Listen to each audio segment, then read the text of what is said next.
오늘 우리가 예배의 5가지 종류를 정리하면서 오늘 하나님 앞에 드려야 될 그 3가지를 함께 나누는 저녁 시간이 되길 원합니다.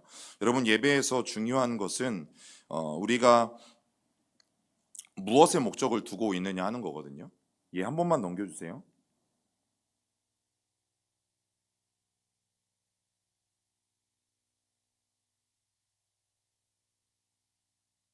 예, 한 번만 더 넘겨주세요. 요거 한 번만 뺐다 껴주세요. 포인터가 안 먹어서. 자, 예배는 하나님, 철저히 하나님 그분에 의한 것이어야 합니다. 하나님에 의한, 하나님을 위한 것이 예배여야 됨을 여러분 우리는 인정해야 하고, 그래야지만 예배 가운데 우리가 하나님 앞에 서운해하지 않을 수가 있어요. 왜냐하면 그런 예배를 우리가 드릴 때에만 하나님의 은혜와 축복이 우리 가운데 임하는데, 여러분 종종 우리가 그런 말하는 경우가 종종 있습니다. 내가 정말 열심히 했고 내가 최선을 다해서 예배 드렸어요. 열정을 다해서 사역도 했어요. 그런데 하나님에 대해서 아무런 응답이 없을 때, 또 하나님으로부터 아무런 보상이 없을 때 우리는 굉장히 의아해하고 절망하고 실망할 때가 참 많이 있어요.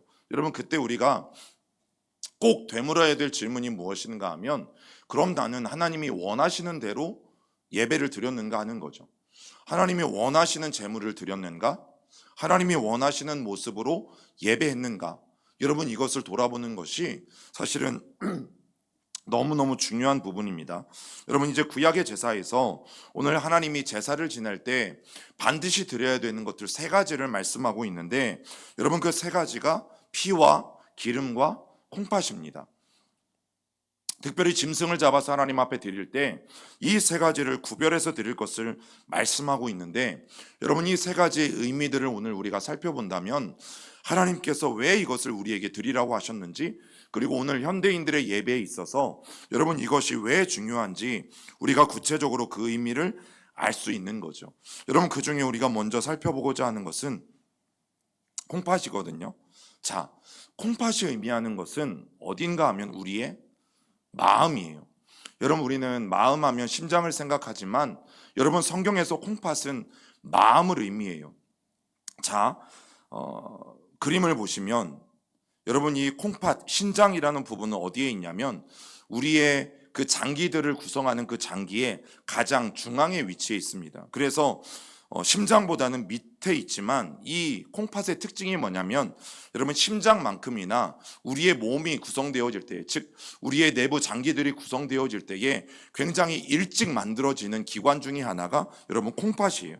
그래서 유대인들은 마음을 우리처럼 심장이라고 생각하지 않고 어디로 보았어요? 콩팥으로 보았어요. 마음은 여기에 있는 게 아니라 그들에게 여기에 있는 거죠. 우리는 마음을 심장이라고 생각하지만 여러분, 유대인들은 마음이라고 하면 그들은 콩팥을 떠올려요. 그래서 그 내장의 중심에 콩팥을 상징하는 마음이 있다라고 그들은 늘 여겨왔습니다. 그 말씀을 우리 같이 읽어봅니다. 시작.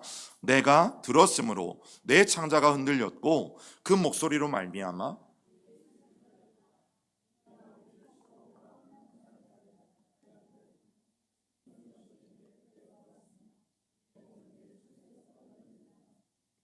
여러분, 오늘 하박국서에서 하박국이 뭘 고백합니까?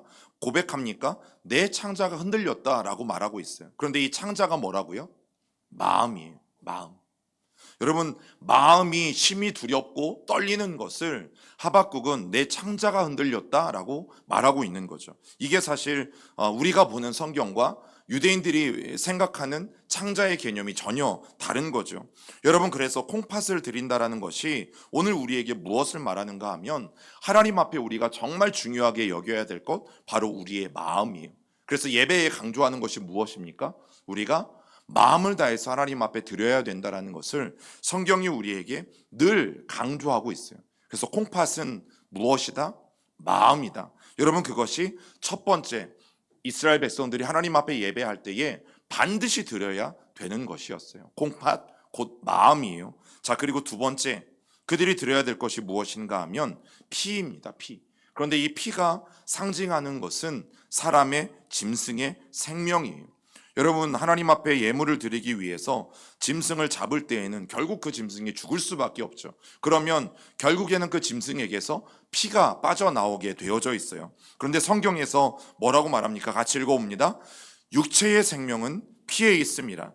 내가 이 피를 너희에게 주어 제단에 뿌려 너희의 생명을 위하여 속죄하게 하였나니 생명이 피에 있으므로 피가 죄를 속하느니라. 여러분, 성경이 말하고 있는 게 무엇입니까? 우리 육체됨에 생명을 유지할 수 있는 것은 피라는 것을 분명하게 말하고 있어요. 그래서 그 피 흘림을 통해서 우리의 생명이 유지되기도 하고 또 그 피가 다 빠져나가면 결국에는 우리는 죽을 수밖에 없다라는 것을 여러분, 우리는 너무나 잘 알고 있다라는 거죠. 그래서 이 구약의 제사에서 보면 여러분, 죄 없는 짐승들이 우리 인간들을 대신해서 죽게 되어집니다. 그러면 반드시 그들 안에 일어나는 게 뭐예요? 피 흘림의 사건이에요. 여러분, 이것이 무엇과 연관이 되어지냐면 이스라엘에 가면 이것은 성묘교회, 즉 예수님이 장사된 곳에 기념교회가 세워졌고, 그 성묘교회에 가기 전에 골고다의 언덕 많이 들어보셨잖아요. 근데 그 골고다의 언덕이라는 곳은 우리가 영화나 어떤 드라마에서 보는 어떤 높은 언덕이 아니라 당시에 채석장으로 쓰였던, 그러니까 길 옆에 돌을 수집하고 돌을 채집하는 채석장으로 쓰였던 그냥 얕은 공터예요. 아무리 높아봤자 우리 어떤 빌라나 아파트의 2층 아니면 3층 정도 높이가 되어지는 그런 언덕배기에 있는 곳이 우리가 부르는 골고다 언덕인데, 여러분, 그곳에 예수님을 죽이기 위한 십자가를 매달았던 거죠. 그런데 그 수많은 죽음의 형벌들이 있었어요. 그 수많은 죽음의 형벌들 중에 특히나 이 십자가형을 통해서 예수님이 돌아가신 이유가 무엇이겠어요? 여러분, 피 흘림 때문이에요. 우리 말씀 에베소서 읽어봅니다. 시작. 우리는 그리스도 안에서 그의 은혜의 풍성함을 따라 그의 피로 말미암아 속량 곧 죄의 사함을 받았느니라. 오늘 저와 여러분들이 용서받지 못할 죄에서 구원받은 이유가 뭐예요? 그 죄가 깨끗하게 씻음받고 사함받은 이유가 뭐예요? 예수 그리스도의 피로 말미암이에요. 피로 말미암아서 그렇게 되어진 것이에요. 여러분, 수많은 죽음의 형벌들이 있잖아요. 피를 흘리고 죽지 않을 수 있는 죽을 수 있는 피를 흘리지 않고 죽을 수 있는 형벌들이 많이 있어요. 그럼에도 불구하고 왜 꼭 십자가에서 예수님이 돌아가셔야 됐는가? 여러분, 피 흘림이 없으면 우리의 죄를 씻을 수 있는 방법이 없기 때문이에요. 그래서 예수님도 피 흘림으로 말미암아 우리의 죄를 속량하시고, 여러분, 십자가에서 죽으신 사건을 성경이 우리에게 분명히 말해줘요. 그래서 십자가의 죽음이 필요했던 것입니다. 여러분, 피를 드린다라는 것은 우리의 생명을 드린다라는 의미예요. 오늘 이 예배 가운데 저와 여러분들이 예배하면서 뭘 드리는 거예요? 생명을 드리는 거죠.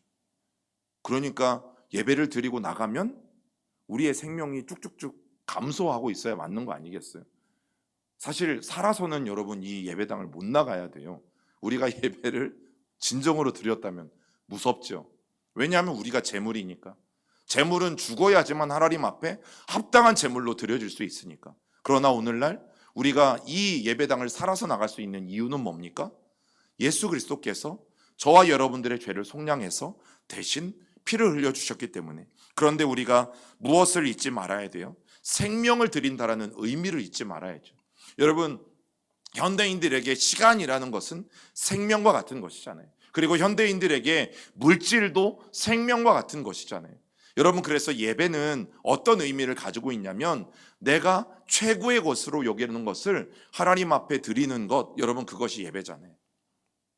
최고의 것을 최고의 하나님 앞에 드리는 게 예배잖아요.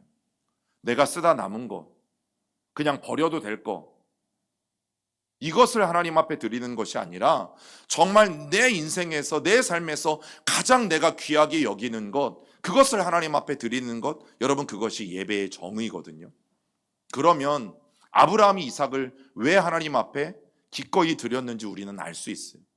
여러분, 100세가 되어서 하나님이 25년 만에 약속하고 그 약속을 기다려서 겨우 주셨던 아들, 아브라함의 인생에서 그래서 가장 귀한 아들, 하나님은 그 아들을 바치라고 하셨던 것이죠. 그리고 거짓말처럼 아브라함은 아낌없이 하나밖에 없는 아들을 하나님 앞에 올려드리는 것. 여러분, 그것이 예배죠. 그래서 하나님이 아브라함에게 뭘 말씀하세요? 이제야 네가 나를 경외하는 줄 알았다. 이제 네가 나를 사랑하는 그 마음이 진짜인 걸 알았다. 여러분, 오늘 이 예배를 통해서 우리가 들어야 될 게 뭐냐면, 너의 오늘 이 예배를 통해서 너의 마음이 진짜인 것을 내가 알았다. 여러분, 하나님이 오늘 우리에게 그렇게 말씀하셔야 돼요. 사람들의 박수, 뭐 잘했어, 멋있어, 좋았어, 여러분, 이것을 우리가 듣고자 하는 것이 아니라 오늘 예배를 드린 우리 모두는 뭘 들어야 합니까? 그래, 네가 오늘 생명을 다해서 드리는 그 예배, 나는 그 예배를 통해서 네가 나를 경외하는 줄 알았어. 여러분, 그 하나님의 마음이 느껴지고 하나님의 마음이 우리 가운데 들려진다면 여러분, 우리가 하나님 앞에 정말 온전한 예배를 드리고 있는 것이죠. 자, 마지막 세 번째 드린 게 뭐예요? 기름이에요. 여러분, 기름이 상징하는 것은 힘입니다. 힘. 여러분, 기름 부음 받은 자였던 예수님을 지칭하는 호칭이 있죠. 구약에서는 뭐라고 부른다고요? 메시아. 신약에서는 뭐라고 부른다고요? 그리스도. 여러분, 기름 부음 받은 자이신 이 예수 그리스도께서 왕권과 그리고 제사장의 직분과 그리고 선지자의 이 모든 권위를 가지시는 것이 합당한 이유가 여기에 있어요. 왜냐하면 예수님 그분이 기름 부음 받은 자인 동시에 그 모든 힘과 권세를 부여받으신 분이 예수님이기 때문에. 자, 사무엘상 16장 1절 같이 읽어봅니다. 시작. 여호와께서 사무엘에게 이르시되 내가 이미 사울을 버려 이스라엘 왕이 되지 못하게 하였거늘 내가 그를 위하여 언제까지 슬퍼하겠느냐. 너는 뿔에 기름을 채워 가지고 가라. 내가 너를 베들레헴 사람 이새에게로 보내리니 이는 내가 그의 아들 중에서 한 왕을 보았느니라 하시니라. 그래서 사무엘이 다윗에게 기름을 부으러 갈 때에 특별히 그 기름을 어디에 채워가는 줄 아십니까? 요즘은 기름을 어디에 넣어서 팔아요? 예, 참기름, 들기름은 소주병에 넣어서 팔고요. 예, 그죠? 예, 요즘은 그래도 담는 병이 나왔는데 소주병이 딱 알맞나 봐요. 왜 그렇게 소주병에 넣어서 팔았는지 저는 모르겠지만 저도 어렸을 때 방앗간에 가면 굳이 참기름, 들기름을 꼭 소주병에 넣어서 이렇게 주셨어요. 자, 그리고 요즘 뭐 마트나 이런 데 가면 그냥 플라스틱 통에 들어있고 아니면 뭐 조금 고급지면 유리병 같은 데 들어있고. 그런데 성경 시대는 어떻게 됐어요? 여러분, 지금 목자가 양들에게 기름을 붓고 있는 장면인데 저 원안에 들고 있는 게 짐승의 뿔이죠. 그리고 그 뿔에 담아서 어떻게 하고 있어요? 양의 머리에 그 기름을 따르고 있는 거죠. 여러분, 이 모습 그대로 사무엘이 뿔에 기름을 담아 가지고 가서 누구에게 기름을 붓습니까? 예, 다윗에게 기름을 붓습니다. 여러분, 우리가 세례 받을 때처럼 이렇게 조금씩 차가울까 봐 꺼내 가지고 이렇게 찍는 게 아니에요. 완전히 머리부터 저 물이 부음바되어서 차라리 그 아이스버킷 챌린지 한참 유행했던 그런 걸 생각하시면 돼요. 기름이 머리부터 발끝까지 흠뻑 적셔서 여러분 그 바닥까지 흥건히 적실 만큼의 기름을 붓습니다. 충분하게 기름을 붓습니다.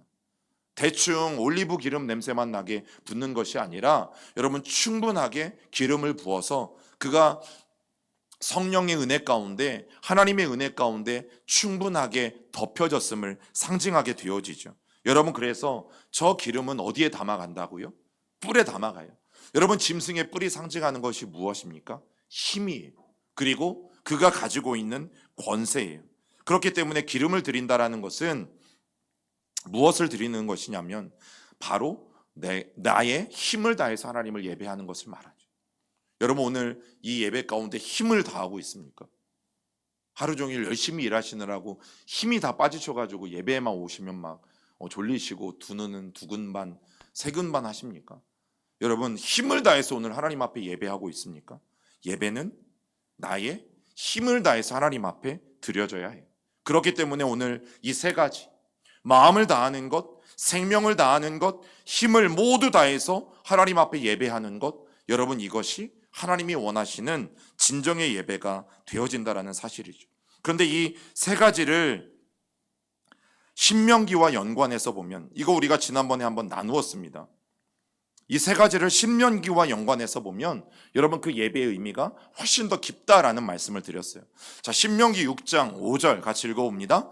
너는 마음을 다하고 뜻을 다하고 힘을 다하여 내 하나님 여호와를 사랑하라.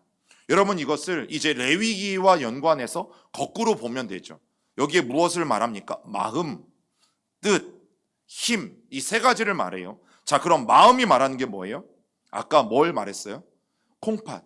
마음을 상징하는 것은 심장이 아니라 콩팥이다라고 말씀을 드렸어요. 마음을 다하라는 얘기는 너의 콩팥을 떼어서 하나님 앞에 드리란 얘기죠. 여러분, 점점 예배가 무서워집니다. 자, 뜻을 다하라는 얘기는, 뜻은 네페쉬라는 히브리어를 써요. 그런데 이 네페쉬가 말하는 것이 생명이에요. 생명. 그래서 뜻을 다하라는 것은 머리가 아니라 어디라고요? 우리의 피를 하나님 앞에 드려라. 그리고 마지막 힘을 다하라는 얘기는 하나님 앞에 뭐를 드려라? 우리의 기름을 드려라. 마음을 다하고 뜻을 다하고 힘을 다하는 것은 콩팥, 피, 기름을 하나님 앞에 드리면서 예배해야 된다는 것을 말하고 있는 거죠. 여러분, 콩팥, 피, 기름 이것을 다 바치면 짐승이 어떻게 된다고요? 죽는 거죠. 죽는 거. 그런데 오늘 성경이 우리에게 말하는 게 뭐예요? 그만큼 콩팥과 피와 기름을 다해서 하나님 앞에 드리는 예배는 그 짐승 전체를 주님 앞에 올려드리는 것처럼 너희가 오늘 하나님 앞에 드리는 이 예배가 전심으로 하나님을 사랑하는 그 예배로 드려져야 된다는 것을 여러분, 신명기 말씀을 통해서 보면 하나님이 우리에게 그 귀한 말씀을 주시고 있는 거예요. 여러분, 이 세 가지 중에 어느 것 하나가 빠지게 되어진다면 여러분, 그것은 온전한 예배가 될 수 없는 거죠. 제가 이제 그 중국 연길에 단기 선교를 갔었는데요. 제가 단기 선교를 다녀본 중에 중국이 제일 무서웠어요. 중국은 어느 교회에서나 좀 편하게 예배를 드린 적이 없었어요. 왜냐하면 늘 공안이 언제 닥칠지 모른다는 두려움 때문에 드리게 되었는데, 이 한 그 조선족 마을에 있는 교회에 이제 방문하게 됐어요. 근데 이 조선족 교회는 그래도 우리랑 말이 통하거든요. 근데 이제 선교사님이 어떤 말씀을 주셨냐면, 특별히 그 교인들에게 부탁을 했다. 그 선교사님이 어떤 사역을 하셨냐면, 이제 조선족들이 가난하게 사니까 이 냄새 안 나게 돼지를 치는 법, 그 거름을 좀 많이 개발하셔가지고 냄새 안 나게 이 돼지우리에 깔아주고, 그래서 냄새 안 나게 돼지를 칠 수 있는 방법, 이것을 개발해가지고 그 지역에 이렇게 퍼뜨리면서 선교하고 계셨거든요. 그래서 그 동네에 돼지를 좀 키웠어요. 그래서 선교사님이 그동안 중국에 오셔가지고 이제 굉장히 현지에 변변치 않은 음식들, 입에 안 맞는 음식들 드시느라고 선교팀 굉장히 고생 많이 하셨습니다. 왜냐하면 그때 선교팀이 40몇 명이 갔거든요. 많이 갔잖아요.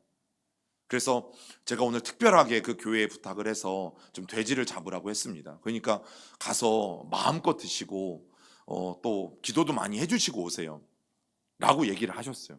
그리고 이제 이게 웬 떡이야 하고 한껏 기대를 하고 갔잖아요.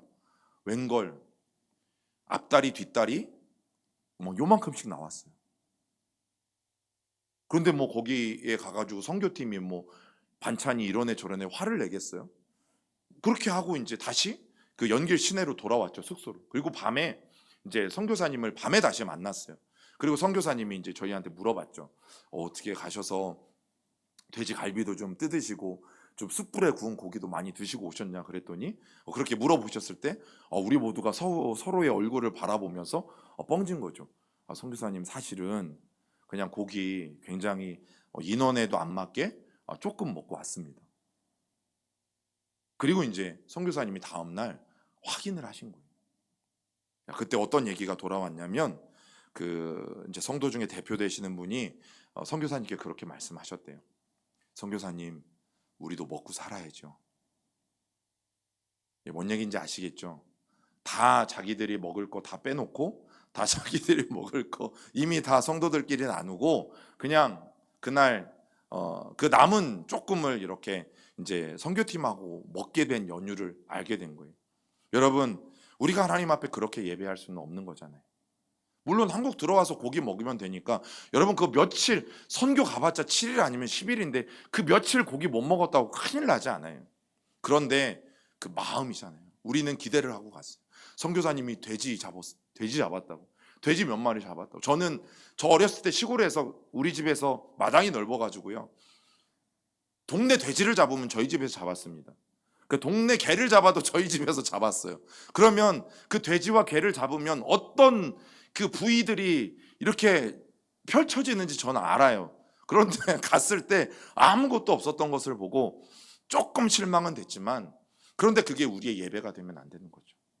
하나님 앞에 가장 귀한 것을 드리고 남는 것들을 우리가 사용해야 됨에도 불구하고, 여러분, 우리가 하나님 앞에 드려야 될 것들을 먼저 취하고 가장 좋은 것들은 다 내가 먼저 취하고, 마치 엘리의 두 아들들처럼, 잘못된 제사장들처럼 정말 좋은 것들은 내가 먼저 다 취하고, 하나님 앞에는 남은 찌끄레기를 드리는 잘못된 모습들은 여러분 우리 가운데 없어야 되는 거죠. 마음을 다하고 뜻을 다하고 힘을 다하여 하나님을 사랑하는 것은 우리의 모든 것을 다해서 전심으로 하나님을 사랑하는 예배를 드려져야 하는 것이. 여러분, 그러면서 여러분들과 함께 나누고 싶은 교회가 요한계시록에 나오는 그 소아시아 7교회 가운데 특별히 에베소 교회, 이 에베소 교회에 주님이 하신 책망이 있어요. 이거 한번 읽어볼게요. 이 신명기 6장 5절을 레위기 버전으로 하면 이렇습니다. 읽어봅니다. 너는 콩팥을 드리고 피를 드리고 기름을 바치면서 내 하나님 여호와를 전심으로 사랑하는 예배를 드려라. 여러분, 이것이 신명기의 레위기 버전이에요. 그러면서 우리 요한계시록 2장 2절과 4절도 읽어봅니다.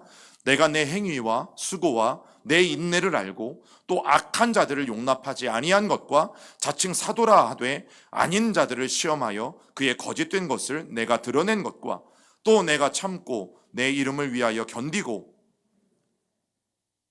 그러나 너를 책망할 것이 있나니 너의 처음 사랑을 버렸느니라.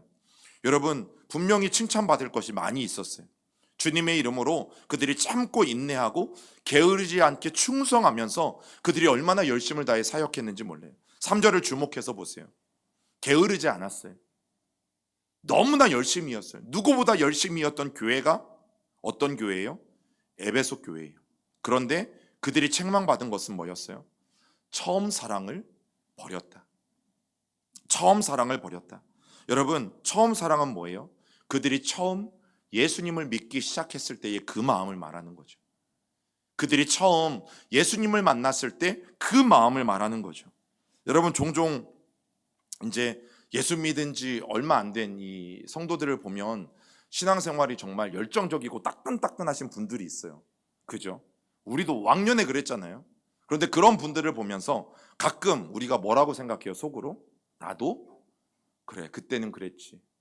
그거 다 처음 신앙 때는 다 그러는 거야. 잘하고 있네. 여러분, 그 말이 진짜 우리에게 하는 말은 뭐예요? 그럼 왜 너는 지금은 그렇지 않냐라는 거잖아요. 여러분, 오늘 에베소 교회가 지적받은 것은 바로 그거예요. 여전히 열심히 해요. 그러나 몸만 열심히 해요. 사역만 열심히고요. 열정만 앞서고요. 그러나 하나님을 향한 진짜 마음은 없이 열심히 하고 있어요. 여러분, 제가 이제 청년 때 그 얘기 해드린 적 있죠. 제가 딱 20살 대학교 1학년 들어가면서부터 공주에 있는 목요 찬양에서 이제 10년 넘게 제가 매주마다 목요 찬양 사역을 했어요.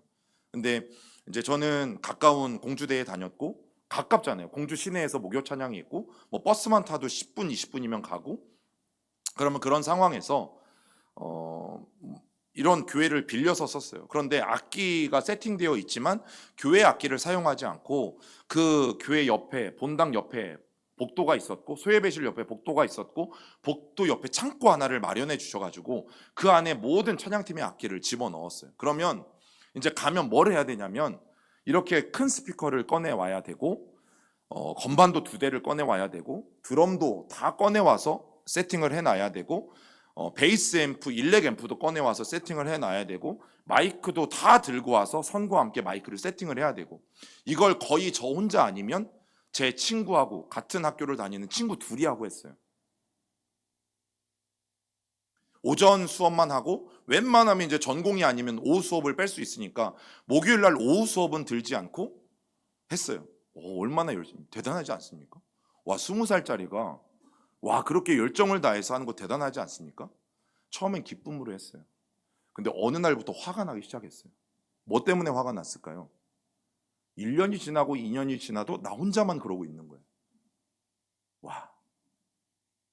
물론 그 찬양팀의 구성원은 대학생들과 직장인들로 구성되어 있어요. 그러면 직장인들은 어떻게 해요? 보통 5시, 6시 퇴근을 해야 올 수 있잖아요. 목요 찬양이 지금 이제 가물가물한데 7시 반이었거든요. 목요 찬양 시작 시간이. 그러면 5시, 6시에 와서 세팅을 하고 다 하기에는 시간이 너무 오래 걸려요. 음향 맞춰봐야 되지, 연습해봐야 되지. 그러면 시간이 너무 오래 걸려요. 그래서 세팅만 쫙 해놔도 나중에 오는 사람들이 너무너무 편한 거죠. 와, 제 안에 그 20대 초반의 뜨거운 열정을 가지고 막 혼자 막 불끈불끈 막 들면서, 스피커도 양쪽에 얘 반짜리예요. 오해하지 마세요. 양쪽에 불끈불끈 이렇게 양쪽으로 들면서 막 나르고 열심히 하다가 이제 나중에 화가 나더라고요. 왜 나만 이러고 있지? 그래서 이제 목요 찬양이 아름답게 끝났어요. 은혜도 많이 받고 막 그때 막 400명, 500명씩 주고동 학생들이 꽉꽉 채워서 모였거든요. 그리고 이렇게 이제 모임이 다 끝나면 그냥 가지 않고 꼭 피드백이나 기도할 게 있으면 기도를 하고 가요. 그날 제가 너무 열이 받았어요. 그래서 그 초교파로 모이는 찬양팀이니까 그 중에는 권사님도 계셨고 장로님도 계셨고 저보다 연배가 뭐 20살 이상인 분들도 계셨어요. 근데 저 혼자 정의에 불타가지고 도대체 하나님을 찬양한다라는 사람들이 조퇴를 해서라도 빨리빨리 와가지고 악기를 나르고 해야지 왜 맨날 나 혼자 하냐. 제가 그날 한바탕 쏟아냈죠. 근데 뭐가 은혜냐면 제가 그날 안 맞아 죽은 게 은혜예요. 그분들이 다 인격적인 분들이셔가지고 그냥 다 들으셨어요. 와, 지금 생각해도 이분들을 만나면 저는 너무너무 감사해요. 얼마 전에도 저희 찬양팀 장로님의 이제 아내분이 돌아가셔서 3, 4개월 전에 한번 이렇게 장례식장에서 모인 적이 있었는데, 지금도 같이 바라보며 연락하고 웃고 지낼 수 있는 것은 그때 그분들이 저의 무례함에도 불구하고 참아주셨기 때문이에요. 제가 그 생각을 20대 초반에 했었으면 그런 승질을 안 냈을 거죠. 왜냐하면 잘못됐다라는 것을 나중에 알았어요. 그게 잘못된 열정이고 잘못된 열심이고, 열심은 있으나 하나님을 향한 처음 사랑이 내 안에 없어져 버렸다라는 것을 제가 그 목회를 시작하면서 알았어요. 훈련이 하나님 앞에 되면서 알았어요. 여러분, 그 처음 사랑은 다른 게 아니에요. 열심히 하는 것도 중요한데요, 내가 왜 처음에 그렇게 열심히 그 하나님의 사역, 하나님의 예배, 그 일들에 헌신했는지를 돌아보시면 돼요.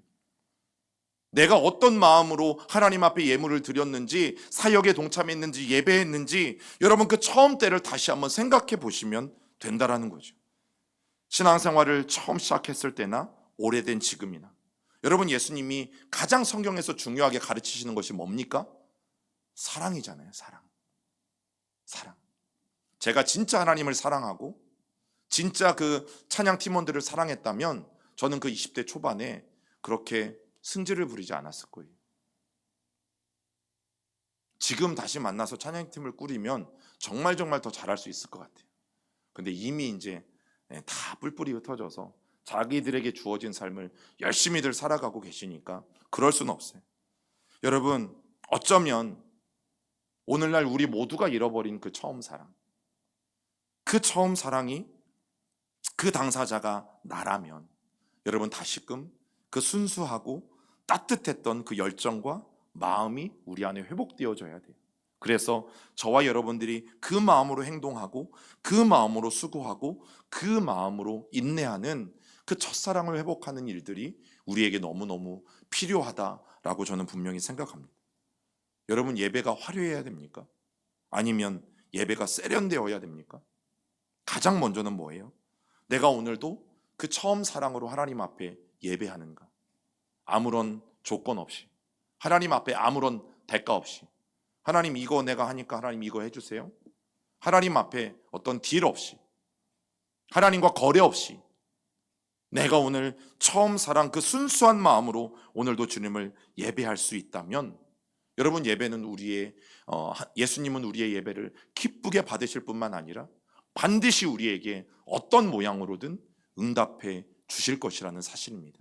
여러분, 오늘 이 저녁에 우리가 함께 찬양하고 기도하면서 다시 한번 내 마음, 잃어버린 첫사랑은 없는지 회복될 수 있는 오늘 저녁이 될 수 있기를 여러분 부탁을 드립니다. 우리가